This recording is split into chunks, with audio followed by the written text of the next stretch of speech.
সব বন্ধুদের প্রীতি, শুভেচ্ছা, ভালোবাসা, অভিনন্দন। এটি একটি কবিতা, মানবিক, রচনা রঞ্জন কুমার সান্ধকী, পাঠেও রঞ্জন কুমার সান্ধকী। অনেক মানুষ দিনমজুরি করে জীবন যাপন করে, অনেকে ভিক্ষে করে জীবন যাপন। অর্থের অভাবে রোগ যন্ত্রণায় ধুঁকছে তাদের জীবন, প্রচুর অর্থ নেই তো তাদের হাতে, পারে না বড় বাবু ডাক্তার বাবুর কাছে যেতে। বড় বাবু, বড় ডাক্তার বাবুদের দেখাতে লাগে অনেক টাকা, তাদের অর্থের ভাড়ার যে ফাঁকা, গ্রামের হাতুড়ে ডাক্তার বাবুরই তাদের ভরসা। তারা ছেড়ে দেয় বাঁচার আশা।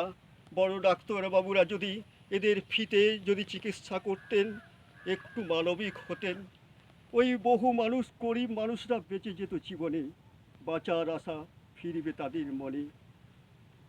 মুখরিত হবে ডাক্তার বাবুদের জয়গানে, ডাক্তার বাবুরা মানবিক হলে সুস্থ হয়ে ফিরবে ঘরে। অনেক মানুষ, অনেক শিশুরা ফিরবে মায়ের কোলে।